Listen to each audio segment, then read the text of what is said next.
Alrighty, now I am pleased to welcome to the stage with me Mike Michener, who is the Deputy Assistant Administrator for the Bureau of Resilience and Food Security at USAID. Classic USAID, really long titles.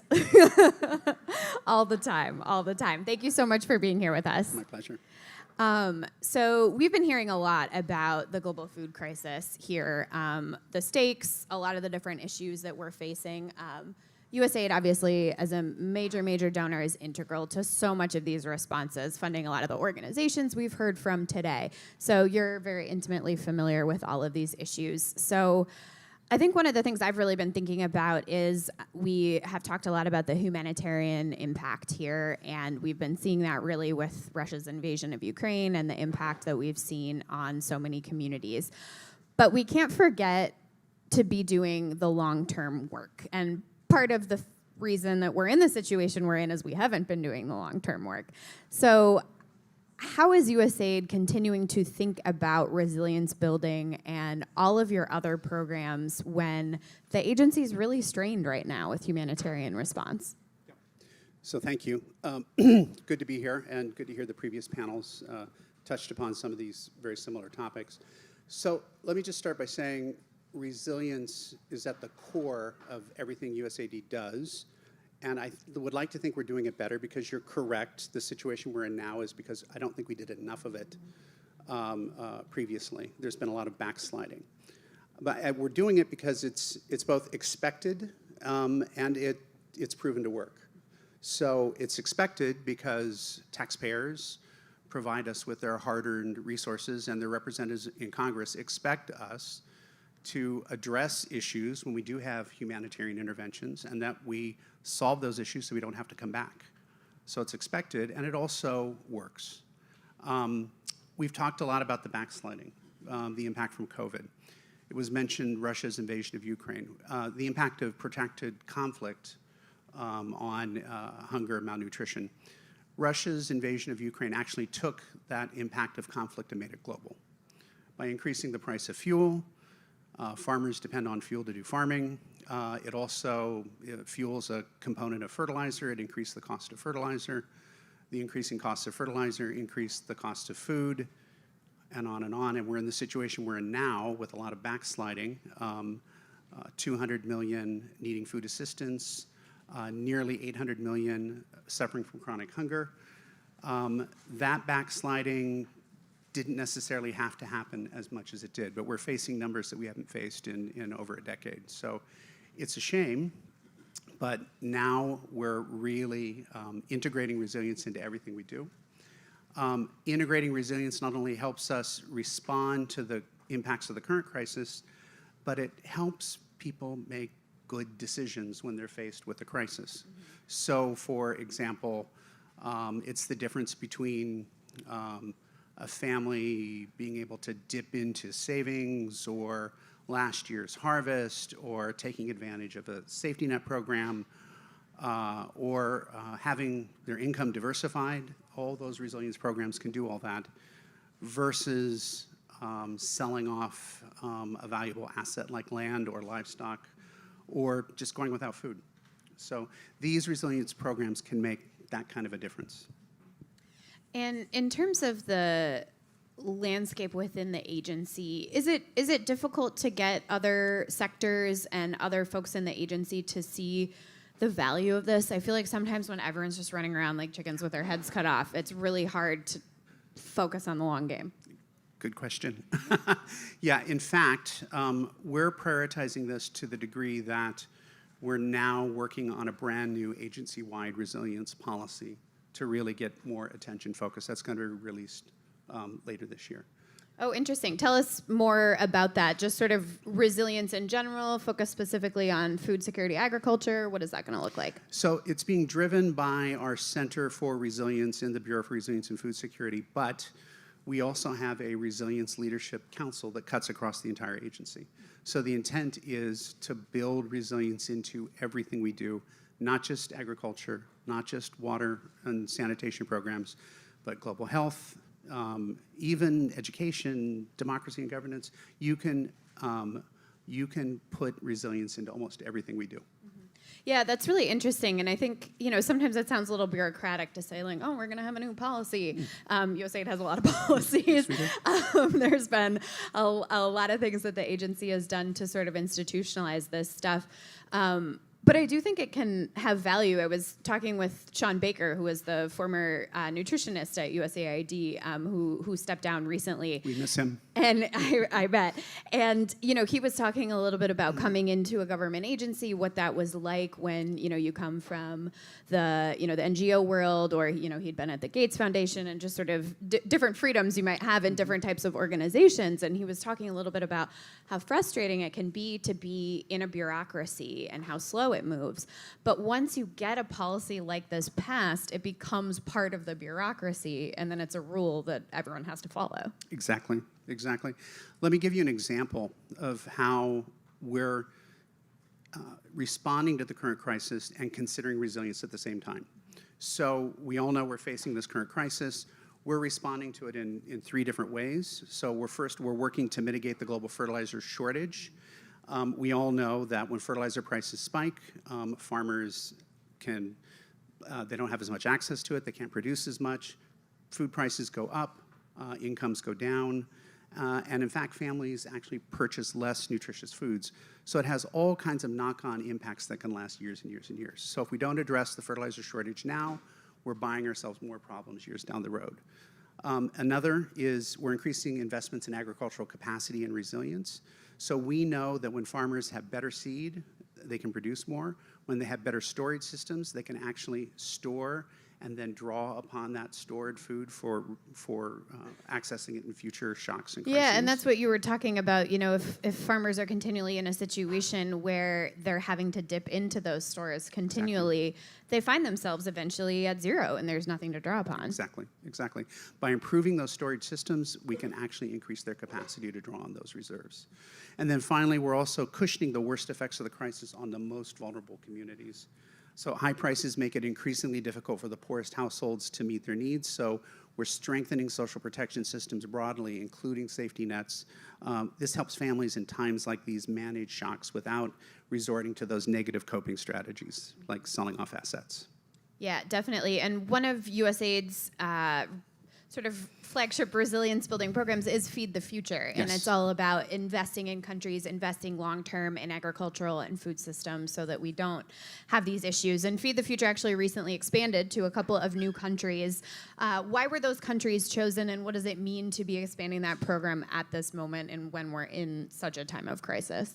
Yeah, exactly. So in response to this current crisis that we're in, President Biden did announce an expansion of Feed the Future from 12 to 20 countries.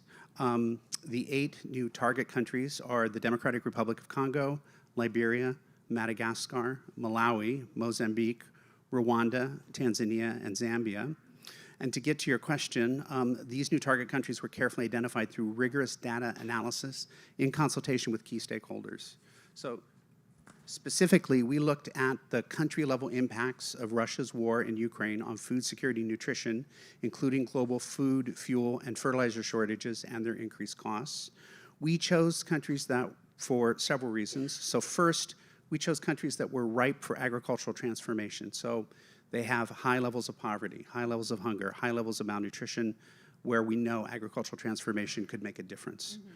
We had strong partner government commitments to actually invest in food security and nutrition and enact policy reforms, which are key for agricultural transformation. Yeah, that's interesting to hear you. We were talking a little bit about policy on the last panel, and I think that's really important. And I noticed, in the list of countries you gave us, obviously very Africa heavy. Yes. And lots of focus on improving African food systems and ensuring the continent can feed itself, and governments really are a key part of that.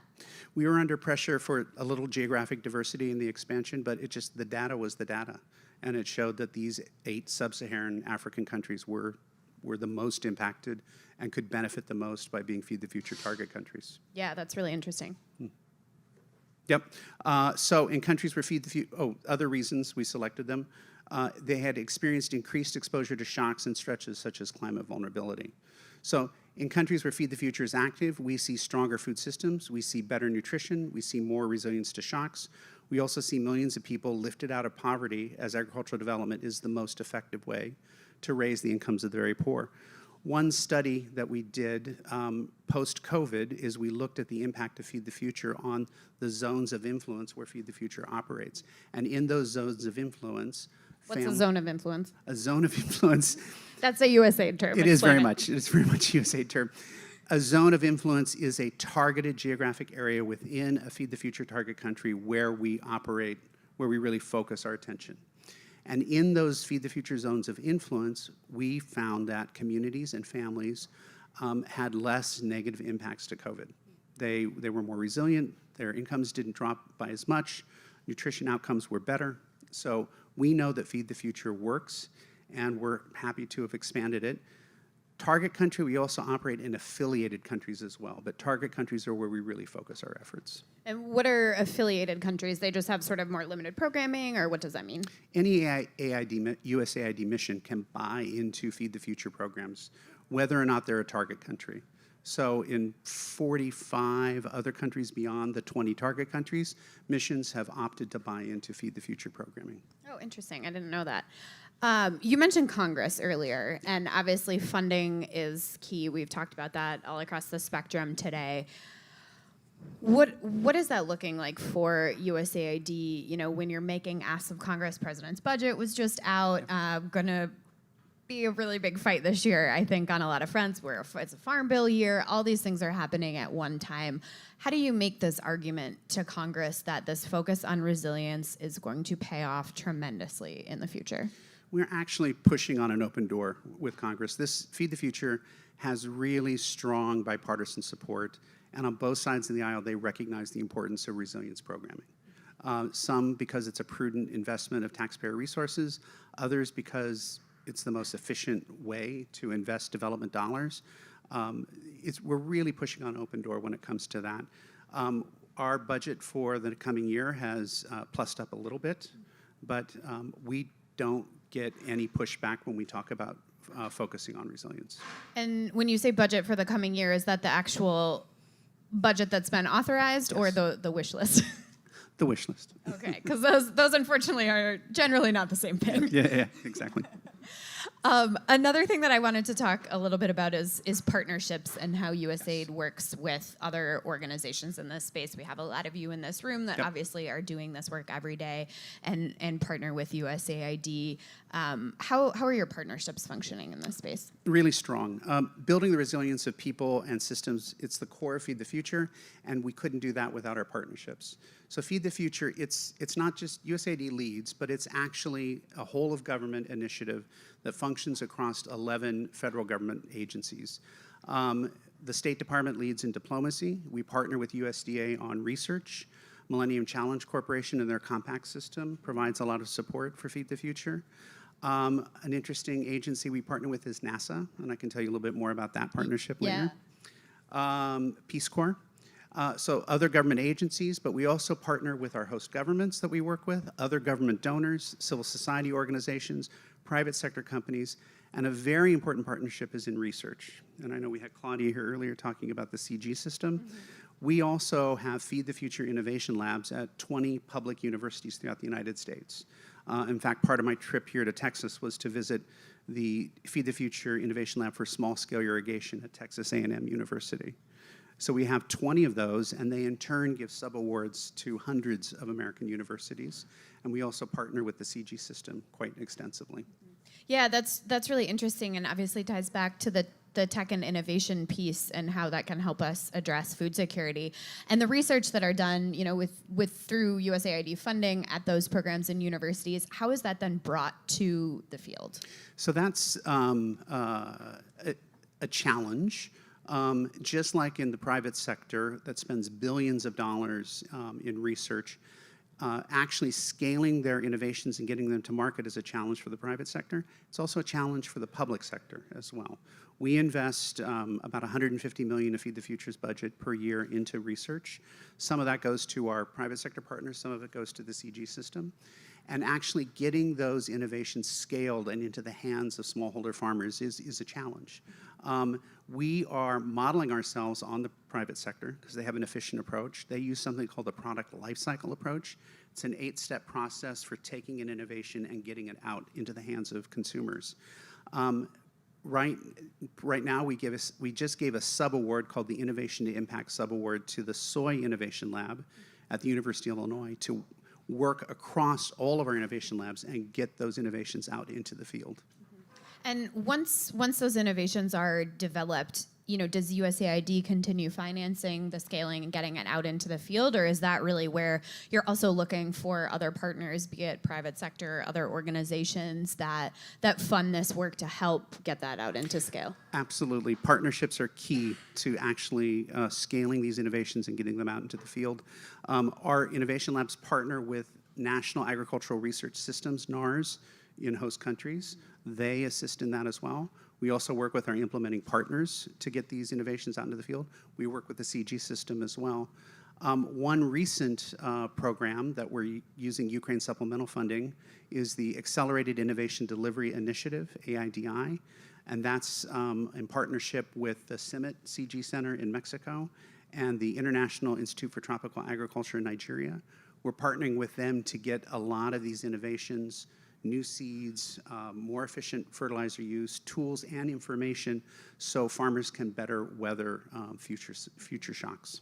Yeah, and I love that you mentioned, researchers in these countries as well, right? Because it's a huge part of the system, right? That we're not just funding the research here at our own universities, although of course I understand why that's a piece of the puzzle, but that you're also supporting, growing, nurturing the research and innovation centers at universities in these countries. It's all part of the plan. We actually have to, localization is a big priority for administrator power, and localizing research is another key important element. We've got to move these innovations closer to those folks who are going to benefit from them. Yeah, that's a really interesting point because I think we hear a ton about localization when it comes to implementation and implementers and all of the big organizations, but that it really is across the whole spectrum of the types of activities that USAID is funding. It is 100%. Yeah. Alrighty, well, unfortunately we are out of time. Mike, thanks so much for joining us here today. It was great chatting with you. My pleasure. It's fun. Thanks.